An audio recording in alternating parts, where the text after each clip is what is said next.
क्या आपको लगता है कि यहाँ कहानी आजादी की लड़ाई की ओर भी संकेत करती है? इसका मतलब क्या है कि जो मुंशी प्रेमचंद की जो दो बेलों की कथा कहानी है ना, दो बेलों की कथा, वो आपके एक सिलेबस में है।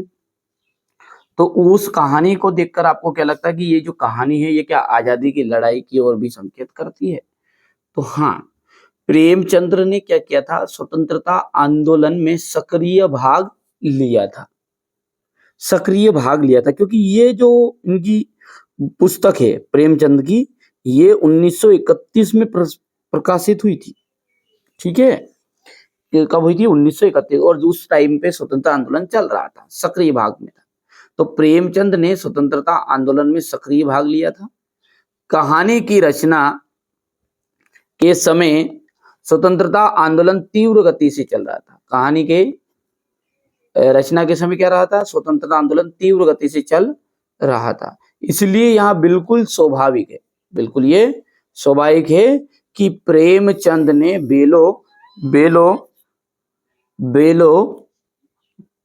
की आजादी के संघर्ष के माध्यम से आजादी की लड़ाई की ओर संकेत किया है। ठीक है, तो क्या बोल रहे हैं अपन कि प्रेमचंद ने स्वतंत्रता आंदोलन में सक्रिय रूप से भाग लिया था। कहानी की जो रचना है, कहानी की रचना के समय स्वतंत्रता आंदोलन तीव्र गति से चल रहा था। अब जब आंदोलन तीव्र गति चल रहा था क्योंकि 1931 में इन्होंने, ठीक है, दो बेलों की कथा को प्रकाशित किया था, तो उस समय आंदोलन भी तीव्र गति चल रहा था। इसलिए यहाँ स्वाभाविक बात है कि ये बेलों के माध्यम से भारतवासियों को आजादी की लड़ाई लड़ने की ओर संकेत कर रहे थे। तो ये सिंपल है, बहुत ही सिंपल, आराम से अपन आसानी से आप कर सकते हैं इसे, कोई दिक्कत नहीं है। यहां से देख सकते हैं आप। ठीक है भैया, सिंपल है, इतना आसान क्वेश्चन है कि आपको 2 नंबर पक्के दिला देगा। 2 नंबर का ये आने वाला है एग्जाम में।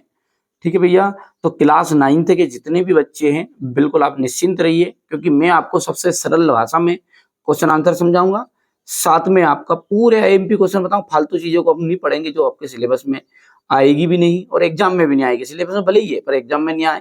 खास खास चीजों को पढ़ो, समय कम है और हमारे बच्चे, ठीक है, बहुत ही समझदार है, वो सारी चीजों को कंप्लीट भी करते हैं। तो चलिए, तो मिलते हैं अगले वीडियो में।